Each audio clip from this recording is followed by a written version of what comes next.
Hel- Hello and welcome to what is probably going to be my last video on this YouTube podcast, sports podcast. Um, I just want to say for the 15 people, well, 14 people, including, of all family and friends, my wife, thank you all for subscribing and supporting this channel. It's been a rough 4 months, but I just want to, before I get into the sad news of the day of former head football coach from Florida State, Bobby Bowden, who we are going to pay respects to because he passed away today at 91. Um, I mean, just one of the greatest top five football coaches of all time ever in college football. Um, but at first, I just want to say thank you to those 15 people, one of them being my wife. So, but I'm gonna take the time for a second to be really blunt here, and I'm gonna speak my fucking mind for a minute. I know that I've told some friends, some family, hell, even fucking people living in my goddamn house. Um, you know, all you have to do it's just a fucking button. And for a lot of people that's real close to me and my wife, to not take the time to hit a fucking button really pisses me off and hurts my fucking feelings. I bust my ass for over 300 hours making videos for YouTube, busting my ass on a hobby that is mine. It doesn't have to be anybody else's. It doesn't have to be anybody else's fucking hobby. But here's the thing that really irritates and pisses me the fuck off. Um, Family is supposed to look out for one another. Friends are supposed to look out for one another. You ain't gotta like what they do, but you still support them and have their back. But yet, throughout my whole life, and what seems a lot of times what I've noticed with my wife, a lot of people want us to scratch their fucking back and do them fucking favors. But whenever you ask for the littlest fucking shit, they can't seem to fucking do it. And that's what really irks my goddamn nerves about people. You want so much shit, but whenever somebody asks for the littlest fucking thing, like a goddamn button, can't do it. So that's kind of I've kind of let it fucking steam and steam and steam. I've held on to it for months, and I'm kind of just fucking fed up. Um, because like I said, it's 14 friends and uh, people that I don't really know in real life that have supported, and like I said, the other one was my wife. So, but I'm gonna do more me, and I'm gonna look out for me. And whenever push comes to shove, and all these people want something, well, guess what? Just like it says it on my Facebook captions, I got a finger between several other fingers, and that's where I stand. So, yeah, I'm done playing the games with a lot of people right now. I'm just really fucking tired of it. But um, like I said, I got a family. There's a job. You got to make money. You got to work. I also have Twitch that I'm trying to make money on the side to catch up with a lot of bills. Support and all that other shit. There's a lot of stuff that's on my plate, and I'm trying to use this to make stuff on the side. But I got a long ways to go. But the littlest fucking expressions from a handful of people really would have fucking been nice. And that's all I got to say on that. But I'm not deleting my channel. All the many numerous videos that I do have on there will stay up. The channel will stay up, but this is going to be my last upload. From there, whatever happens, happens with the damn channel. Not even gonna check on it, probably, to be honest. If I do, like I said, the only way I would come back, and I posted it on my about on this channel, um, is if there was more subscribers while I'm away. If some point I do see a pretty solid amount of subscribers, then I will get back on here and make more content. Till then, I'm not doing a damn thing. Like I said, there's kids in this house, and I got my own kids, job, all this other. I ain't got time to waste several hundred hours of my time for a group of 15 people. I just don't. And honestly, I'm also gonna call out other, YouTubers on here. I've noticed since I've been on here, all the other YouTubers that have all these fucking millions of subscribers, because they do a lot of these fake ass videos. Like they have people planned to do shit during their videos. Like, come on. Like, is that really how people love YouTube? Is that really what gets people um the attention on this motherfucker? Is being fake? I'm not gonna be fucking fake. I'm never gonna do shit like that. So I'm not gonna do it. I'm not.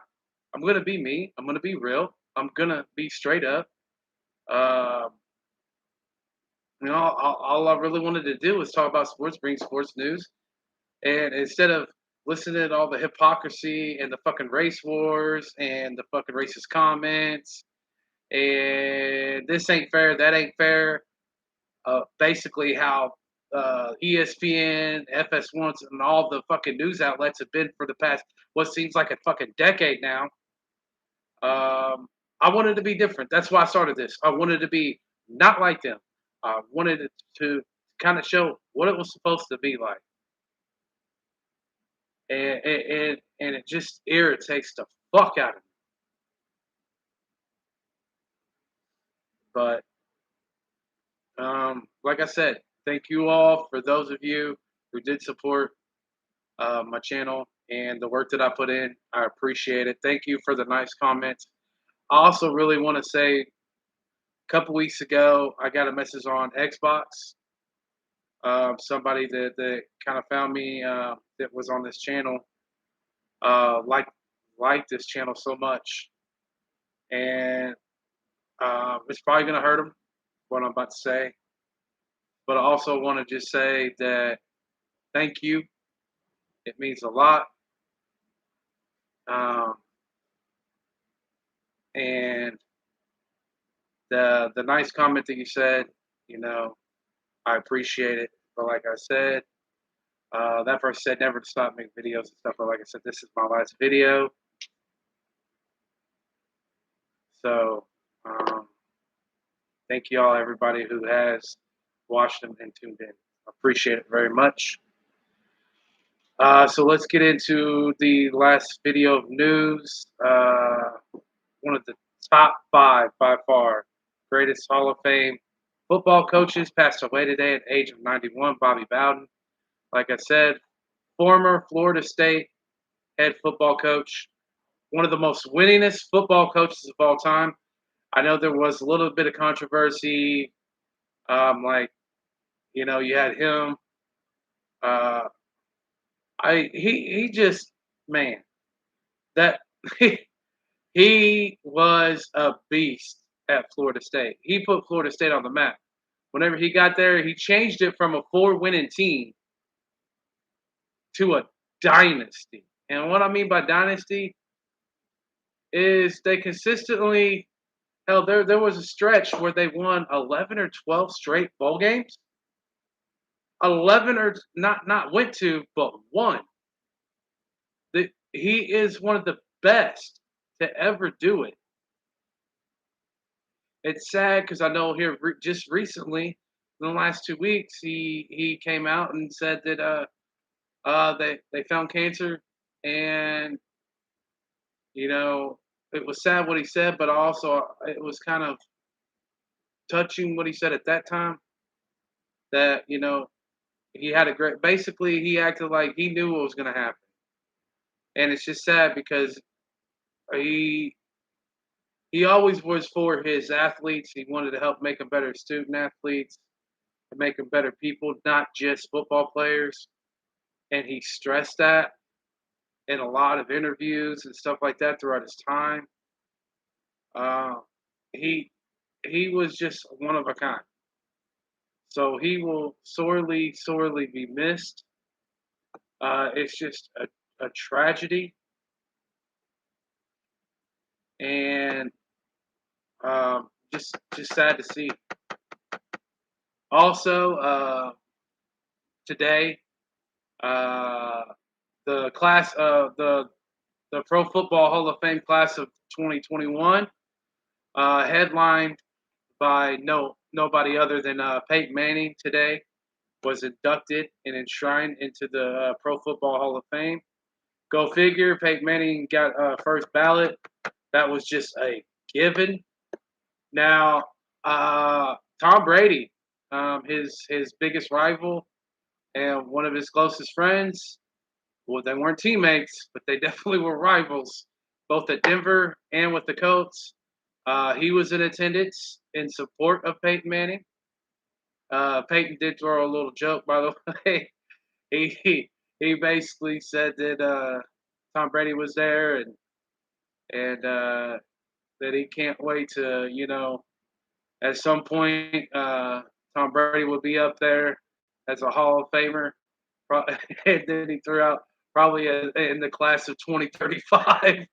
So we just know that that was just a little joke that he threw at him because Tom Brady seems like he's going to play forever into his 50s. So I kind of got the joke. Some people didn't, but it was kind of obvious. So yeah, I mean, you had the other person that I really, really, really was ecstatic for, and honestly, this past week, I will say, I've really appreciated it. A, from the honesty from the owner of my team, the Dallas Cowboys, but man, the Hall of Fame would not have been the Hall of Fame without Jimmy Johnson in the Hall of Fame. And I am so happy, so very excited that Jimmy Johnson is in the Hall of Fame. You also have Drew Pearson that went in this weekend. Another like official first number 88 for the Cowboys.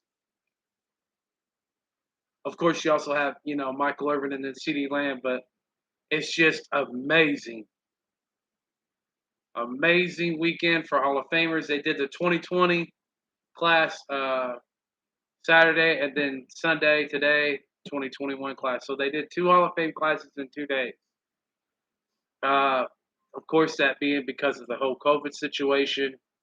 Last year they didn't do it, obviously, but just such a great weekend.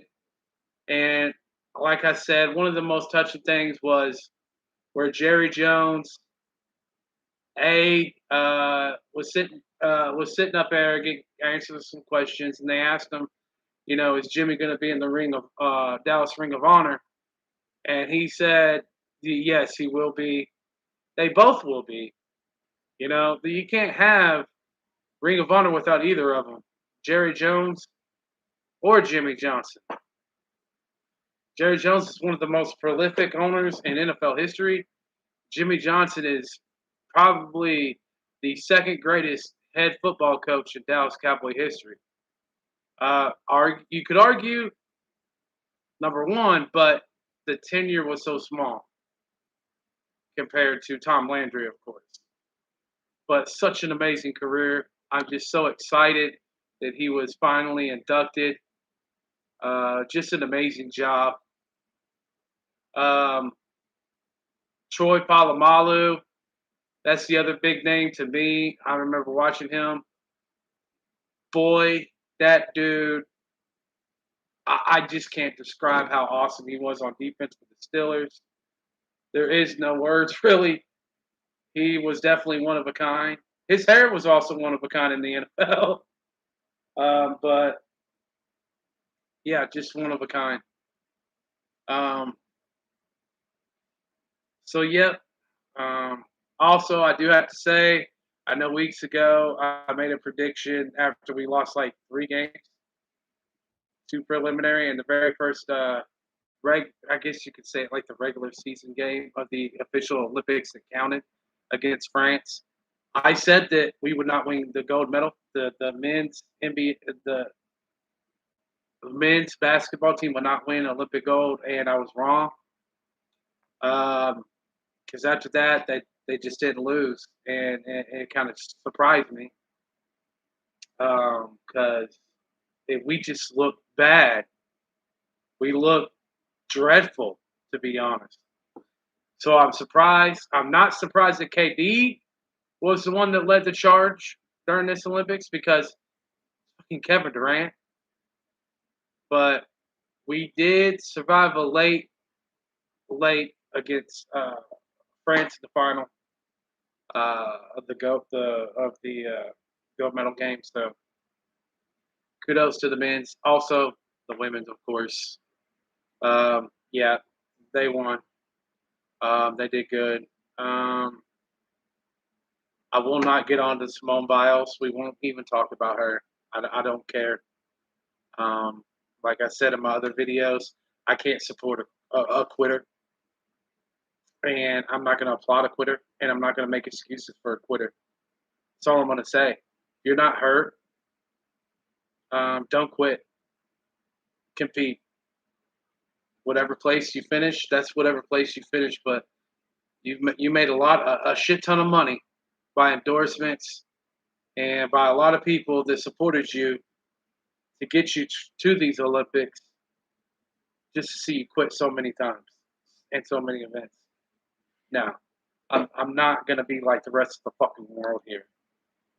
And like I said, the Simone Biles and the women's soccer team really embarrassed America in the Olympics. Just embarrassed.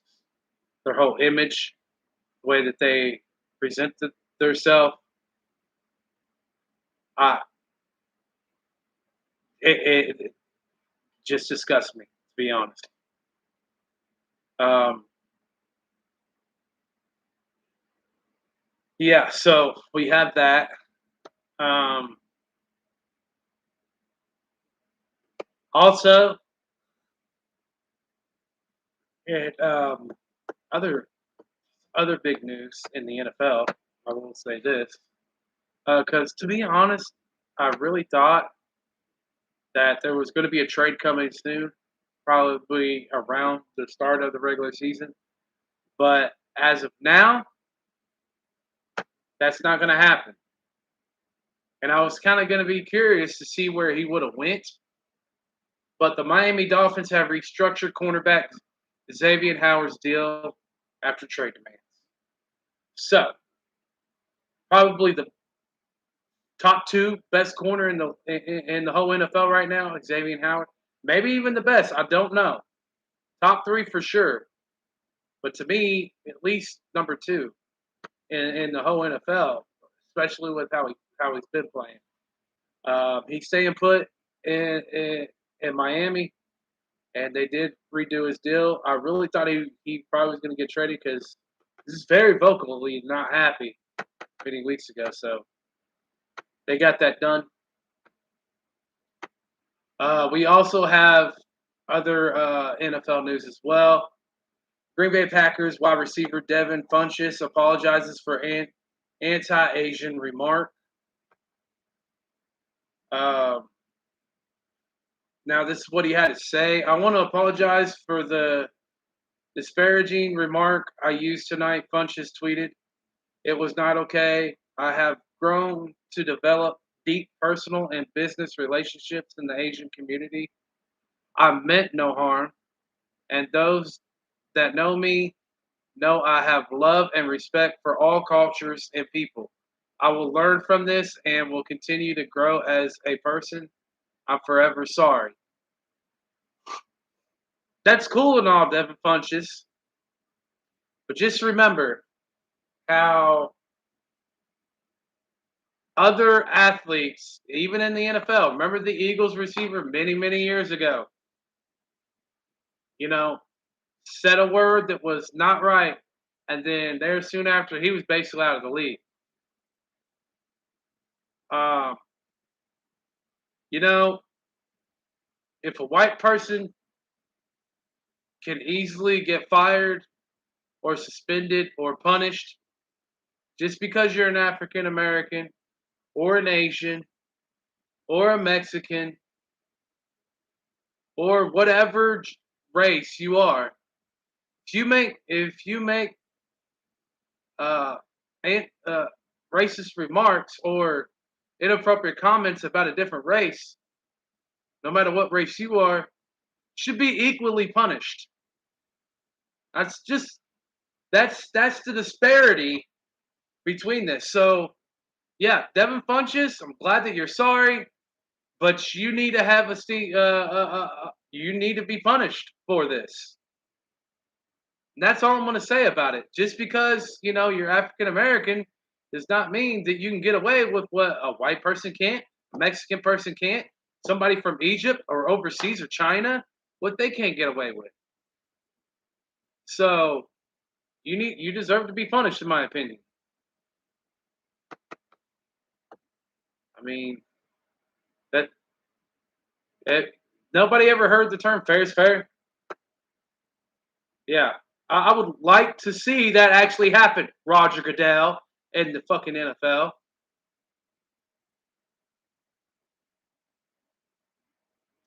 Also, Baker Mayfield says that basically made a comment um, about Josh Allen's new contract that he got, contract extension from by the Buffalo Bills, in which he definitely earned it. He was the runner-up for MVP last year behind Aaron Rodgers. He finished second. He did get a mega deal. It was for 6 years, 240, $258 million extension. Josh Allen got. Now, after this season, Baker Mayfield is going to be up for a new contract. Now, sorry about that, guys. What I like about how he answered the question on this, he's getting better. The last couple years, I can tell. Whenever Baker Mayfield first got in the NFL, he really seemed like a hothead. Last couple of seasons, I've seen a lot of maturity, and I really do. I like the way that he answered this, truthfully, and it seemed to be truthful. All right, I'm going to give you the report here. It says Baker Mayfield reiterated Sunday that he's not worried about his contract situation, but the Cleveland Browns quarterback also noted that the 6-year, $258 million extension Josh Allen recently signed with the Buffalo Bills is good for the quarterback position overall. I'd be lying if I said otherwise, Mayfield said following Cleveland's Orange Brown scrimmage at First Energy Stadium. But I'm worried about winning right now. I think the rest will take care of itself. Man, that just sounds like a mature Baker Mayfield.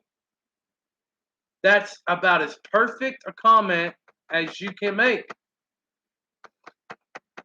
when even talking about this. So kudos to you, Baker Mayfield. And I do definitely believe that Browns are going to win the division. And I have them in the AFC Championship right now. I have them. I don't have them maybe going to the Super Bowl, but I have them making it to the AFC Championship. And now I will say, with that new attitude that Baker's kind of shown in the last year and a half, and the way that he played towards the end of last year and into the postseason, beating arch rival in the playoffs, when everybody, especially all Pittsburgh, leading up to that playoff game was like, it's just the regular Cleveland Browns. It's the Browns. And then they got their asses whooped. Uh, this is going to be a dangerous Cleveland team. If you look at it offensively and defensively, they are just loaded. They are stacked. And if Baker can just stay in his lane and be what I would just prefer it as time management quarterback. Um, kind of like remember some people may, some people may not. Alex Smith. Remember whenever he was in Kansas City? There for the longest time, basically his Kansas City was he didn't put up wow me numbers, but look at his interceptions, the touchdowns. The one thing that I will say about Alex Smith, he played to not lose. He didn't make a lot of bad plays in his entire career. Whenever it came to interceptions, like he was a smart management style quarterback. Like one of the best, in my opinion, in NFL history was Alex Smith. But now, was he a gunslinger, this or that, or like a Brett? No, but he was a game manager. If Baker Mayfield can do that with this Cleveland Browns team and the two running backs, who I think they got the best 1-2 punch since last year at running back in the NFL with Kareem Hunt and Nick Chubbs, this team could seriously do damage. And I'm talking about playoff damage. Um, I do. As of right now, I really think it's going to come down to Kansas City and the Browns in the AFC Championship game this year. This year. Now, there's a third team in that mix. And to me, it's not, I know a lot of people are on Tennessee Titans bandwagon here since last year. And since Derrick Henry and they got Julio Jones. But here's one thing that I got to be bluntly honest about. Derrick Henry has done a lot the last several years at the running back position. A lot of runs, a lot of hits. We all know after there's a certain limited window where running backs take the bulk of the carry, bulk of the rushing yard, balking attempts. They go down and their body gets weaker and weaker and weaker, and they get slower and slower and slower. It's just inevitable because they don't get hit as much as receivers do. Or the receivers don't. What I meant to say is the receivers don't get hit as much as that running back does every game, as much as the quarterback doesn't. Nobody on that field gets hit and tackled like a running back on every NFL team. So after like 4, 5, 6 years, the running back is basically hanging on in the NFL because of that. Now, do I believe that Derrick Henry is probably the best running back in the NFL? Yes. It's between him and McCaffrey. Now, I'm not saying, now running wise, it is hands down him. But I also got to include receiving type back because that's just how the NFL is today. It's changed. You also got, I have to add in the dual threat, and that's McCaffrey. That's why I say they're kind of tied to me. Dual threat wise, ain't nobody like McCaffrey. He can catch, get his receiving yards, and run the ball. But if we're talking strictly running, ain't nobody in the NFL even close. And I mean close. I'm talking Devin Cook. I'm talking my Dallas Cowboy Ezekiel Elliott. None of them are even close. None of them. That man's power. I mean, we can just go off just last year. I don't know how many games I saw. I lost count of how many nasty ass stiff arms that dude did. I'm talking grown men just stiffing them and just throwing them to the ground. One hand. Like, he's a beast. But I don't have them in the top top three in the AFC. I still believe it's Kansas City Chiefs, then the Cleveland Browns, in my opinion, then the Buffalo Bills, and then the Tennessee Titans. Those top four, but only the I'm not picking the fourth, fifth, sixth, seventh to make it to the Super Bowl, in my opinion. It, the only real ones that have a Super Bowl chance this year, I do believe, are those top three, the real top echelon. Because to me, from four to the top three, there's a gap. There's a respectable gap there. That it's just my opinion.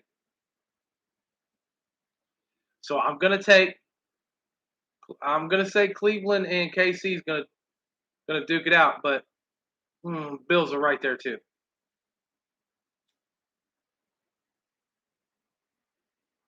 Now,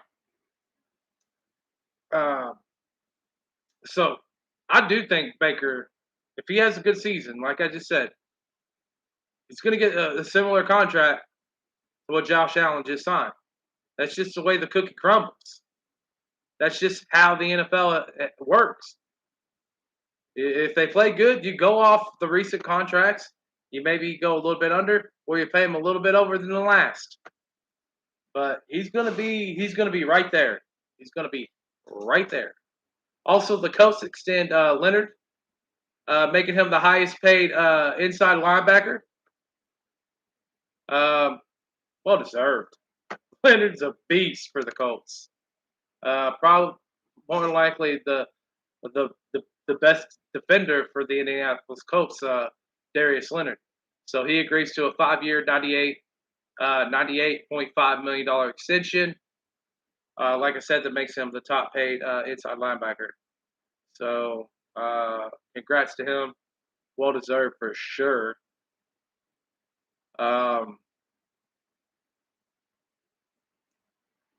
now,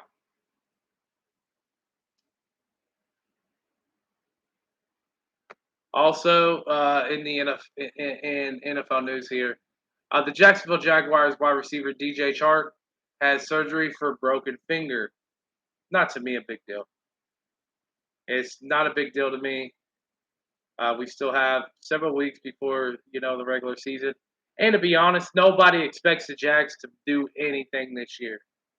Maybe 4 games, maybe win 4 games, maybe 4-13, 4-13, 5-12. That's the best. That is the roof ceiling. That's the heavens for this season for the Jaguars, in my opinion. They ain't get better than 5 wins. So I think they'll be just fine.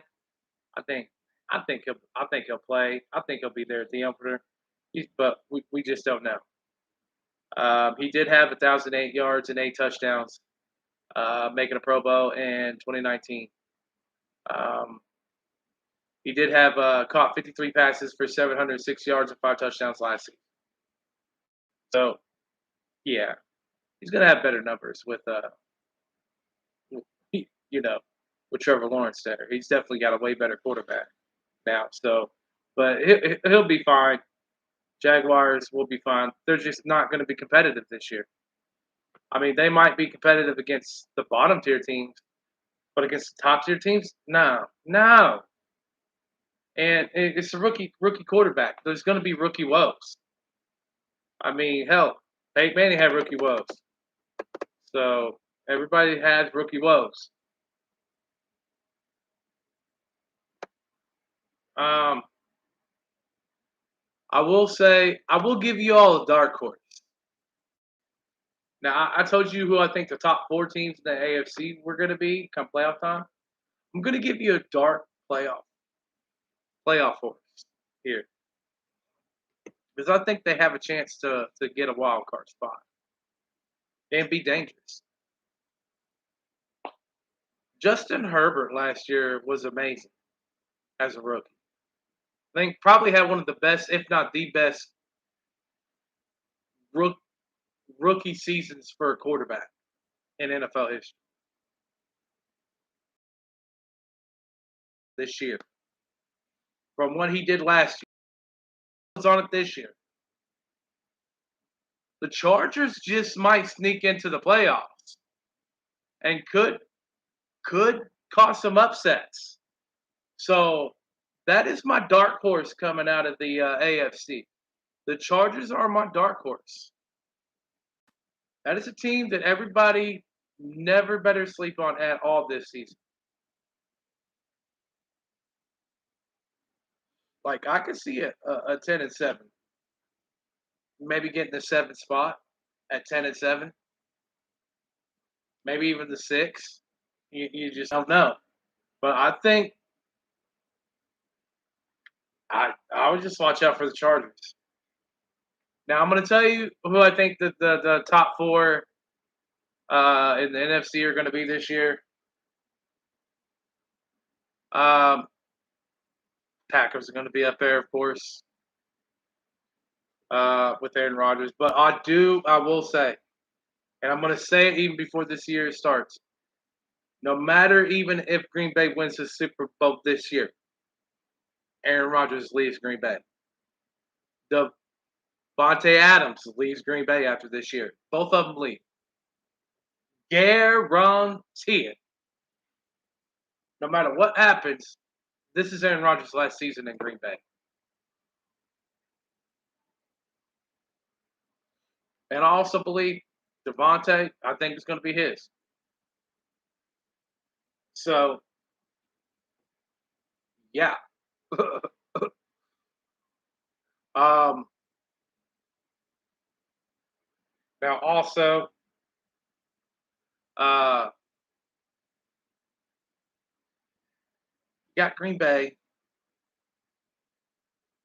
you got the Bucks. But here's the thing. I'm kind of conflicted with the Bucks. Not because obviously they got one of the most talented teams in football and they just won the Super Bowl. But so many times there's that Super Bowl layoff. And I know Tom Brady, seven Super Bowl champ. I get it. I know, oh, well, Tom Brady ain't going to have that. No, I'm not going to say that. There has to come a time where your body catches up to your age. I'm not saying his arm and that he can't play quarterback. I'm talking about his legs, his knees, you know, show eventually your body just gets really sore. I'm going to be honest. I don't wish this on any player in any sport. But I'm just telling you with it's a feeling. It's a gut feeling of mine. I don't know if Tampa is gonna they'll probably be there in the playoffs, but I don't think the best Tampa team is gonna be available come playoff time.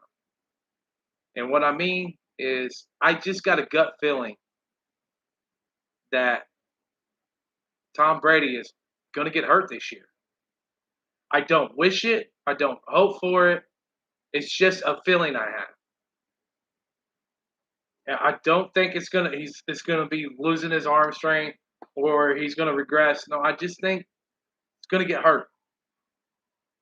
I think um yeah, and I think it's gonna be, a sack and just his body's older and it just I don't know. It's just a gut feeling I have. So I'm still gonna put them in the top three because until then they're definitely top three in the NFC.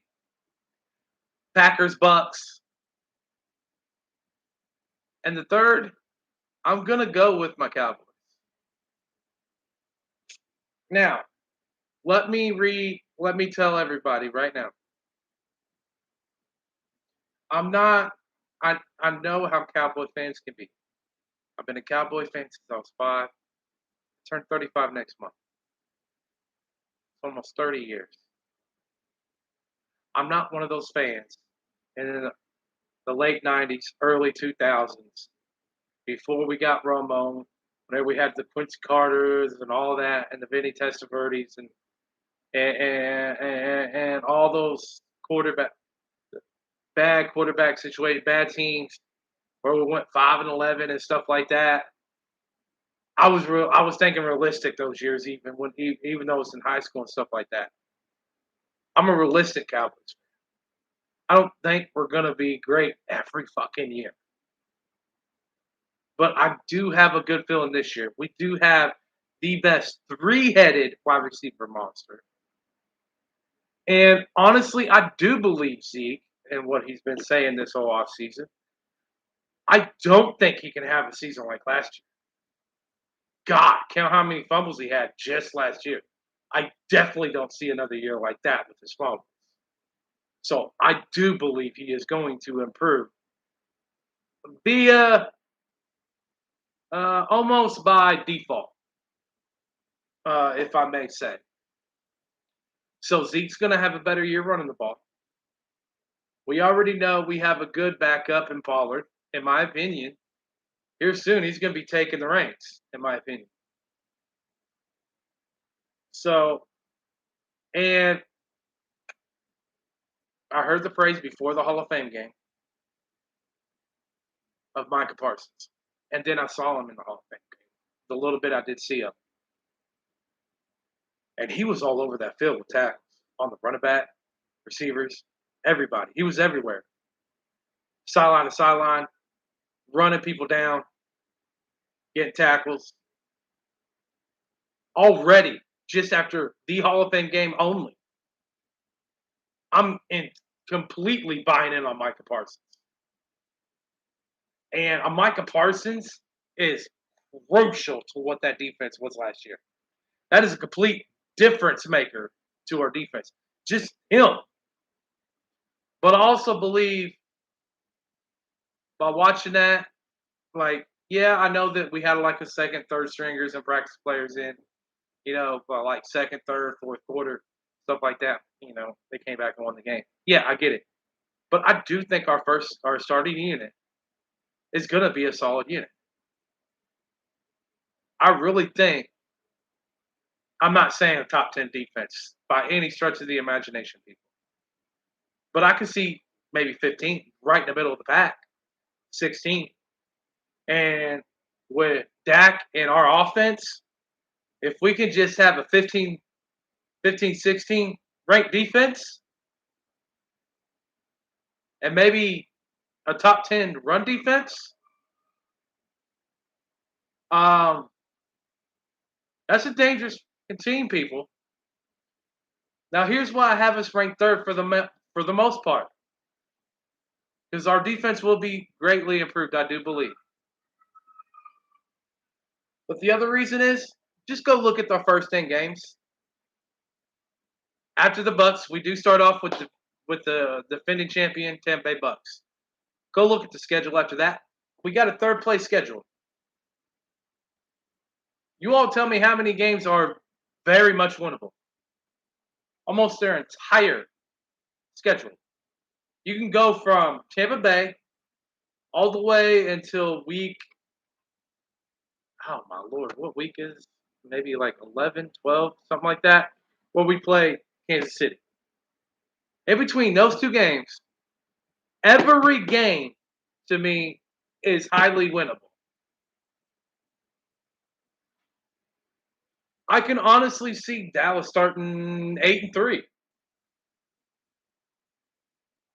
And yes, mainly due to the schedule.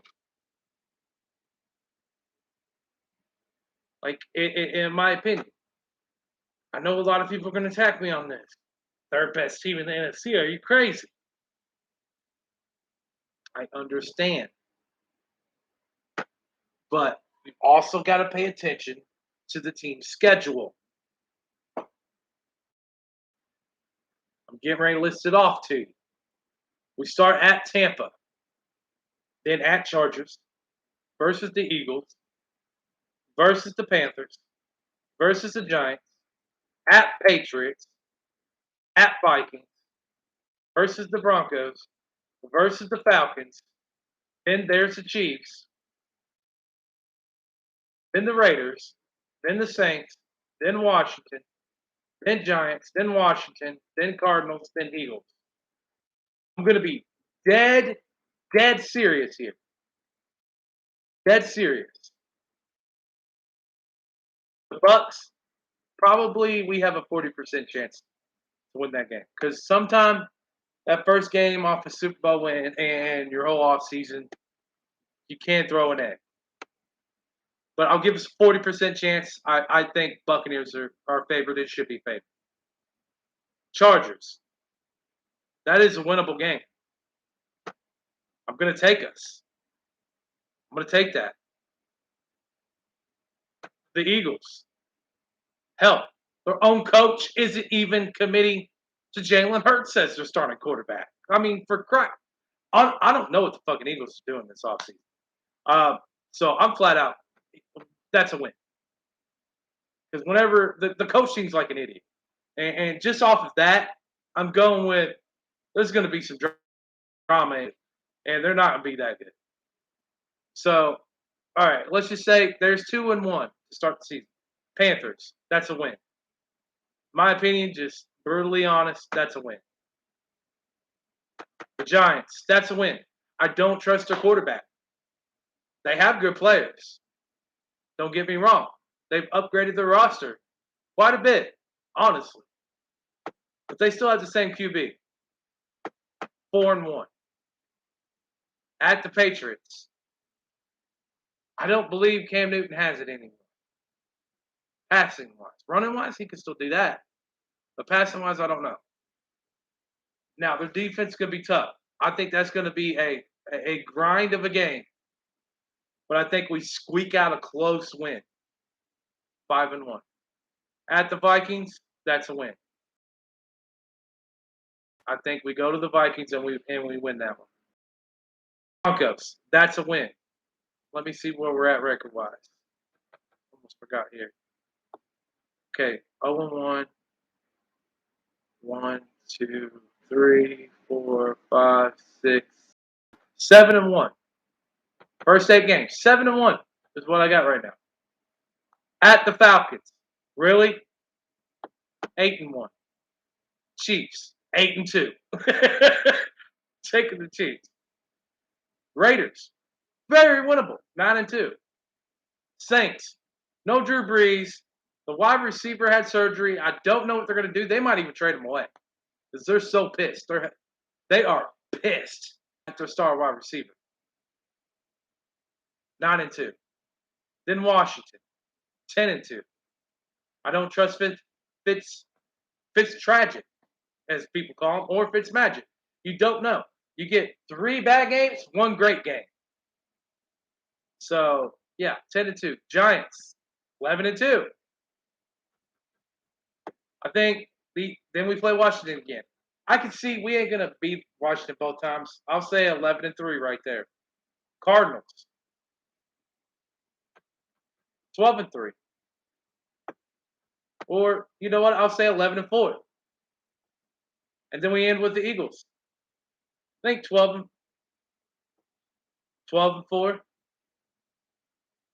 Or no. I think we go 12-5. 12-5.